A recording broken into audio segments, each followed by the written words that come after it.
জুবিন গাৰ্গৰ ন্যায়ৰ বাবে #জাষ্টিচ ফৰ জুবিন গাৰ্গ দাবীৰে যি ডিজিটেল যুদ্ধখন চলিছে, এই যুদ্ধখন আৰু শক্তিশালী ওপৰত আগবঢ়াই নিয়া উচিত। এই যুদ্ধখনক কোনোপধ্যেই লঘু দৃষ্টিৰে চোৱা উচিত নহয়। কাৰণ এতিয়ালৈকে যি পদক্ষেপ গ্ৰহণ কৰিছে চৰকাৰে, যি তদন্ত প্ৰক্ৰিয়া ঘোষণা কৰিছে, এই সকলোখিনিৰ মূল কথাটোই হৈছে এটা ঐক্যবদ্ধ আন্দোলনৰ ফল, আৰু তাত এই ডিজিটেল আন্দোলন এটা গুৰুত্বপূৰ্ণ ভূমিকা গ্ৰহণ কৰিছে। বহুতে এই ডিজিটেল আন্দোলনটোক লঘু দৃষ্টিৰে, বিশেষকৈ একাংশই এই ডিজিটেল আন্দোলনৰ গুৰুত্ব নুবুজাকৈয়ে ইয়াক গুৰুত্বহীনভাৱে চাব বিচাৰিছে, আৰু যিসকলে বিশেষকৈ চৰকাৰী পক্ষই এই গোটেই আন্দোলনটোক বিভিন্ন বিভ্ৰান্তিকৰ কথা কৈ দুৰ্বল কৰাৰ কাৰণে চেষ্টা কৰিছে। কিন্তু আমাৰ ৰাইজলৈ অনুৰোধ, এই আন্দোলনটোক আৰু শক্তিশালী ৰূপত আগবঢ়াই নিয়া উচিত। কাৰণ এই ডিজিটেল আন্দোলনে আজি চৰকাৰক সাংঘাতিক ধৰণে আজি হেঁচাত ৰাখিছে, প্ৰেছাৰত ৰাখিছে। কাৰণ আমি দেখিছোঁ এই চৰকাৰখনে জুবিন গাৰ্গক ন্যায় দিয়াৰ ক্ষেত্ৰত যিসমূহ পদক্ষেপ গ্ৰহণ কৰিছে, এতিয়ালৈকে ৰাইজৰ হেঁচাত কৰিব লগা হৈছে।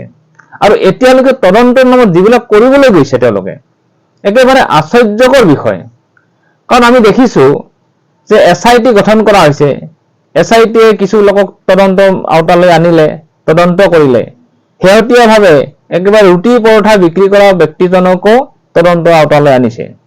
কিন্তু আশ্চৰ্যকৰ কথা হৈছে যে এখন এজাহাৰ আছিল, যিখন এজাহাৰত মুখ্যমন্ত্ৰীৰ পত্নী ৰিণিকা ভূঞা শৰ্মা, ব্যৱসায়ী টাৰ্চেন মিট্টাল, পবিত্ৰ মাৰ্ঘেৰিটাৰ দৰে গুৰুত্বপূৰ্ণ ব্যক্তিৰ নাম আছিল। অথচ এইসকল ব্যক্তিক আজিলৈকে তদন্তৰ আওতালৈ অনা নাই, বা SITয়ে সোধাৰ তেওঁলোকে প্ৰয়োজন বোধ কৰা নাই।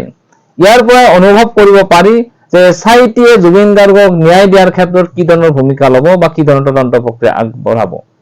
মূল কথাটো হৈছে, অসম চৰকাৰে, বিশেষকৈ মুখ্যমন্ত্ৰী হিমন্ত বিশ্ব শৰ্মা আমি দেখিছোঁ বিগত সময়ছোৱাত 24 ঘণ্টাত 25টা বিভিন্ন ধৰণৰ বক্তব্য আগবঢ়ায়। গতিকে এনেকুৱা যেন বিভ্ৰান্তিকৰ বক্তব্য আগবঢ়োৱা, সদায় কথা সলোৱা মুখ্যমন্ত্ৰী এজনে জুবিন গাৰ্গক যে ন্যায় দিব পাৰিব, আমাৰ সন্দেহ আছে। কিন্তু ৰাইজৰ যদি ঐক্যবদ্ধ এটা আন্দোলন থাকে, ৰাইজে যদি ঐক্যবদ্ধভাৱে আগবাঢ়ি গৈ থাকে, তেতিয়াহ'লে এই চৰকাৰখনে জুবিন গাৰ্গক ন্যায় দিবলৈ বাধ্য হ'ব। অন্যথা তেওঁলোকে ৰাইজৰ ৰসৰ বলি হোৱাৰ সম্ভাৱনাটো আছে। ৰাইজৰ ঐক্যবদ্ধ আন্দোলন, সি ডিজিটেলভাৱেই হওক বা অন্যভাৱেই হওক, মূলতঃ ডিজিটেলভাৱে যদি চলি থাকে, তেতিয়াহ'লে এই চৰকাৰখনে সাংঘাতিক ধৰণে এটা প্ৰেছাৰত থাকিব, আৰু তেওঁলোকে কিছু হ'লেও পদক্ষেপ ল'বলৈ বাধ্য হ'ব।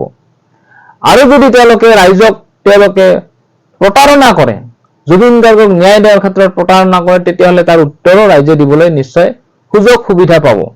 সেইকাৰণে আমাৰ এটা অনুৰোধ, ডিজিটেল আন্দোলনক লঘু কৰি নাচাব, আৰু এই ডিজিটেল আন্দোলনটোক #জাষ্টিচ ফৰ জুবিন গাৰ্গ লিখি আপুনি এই যুদ্ধত অংশগ্ৰহণ কৰক, শক্তিশালীভাৱে ইয়াক আগবঢ়াই নিয়ক।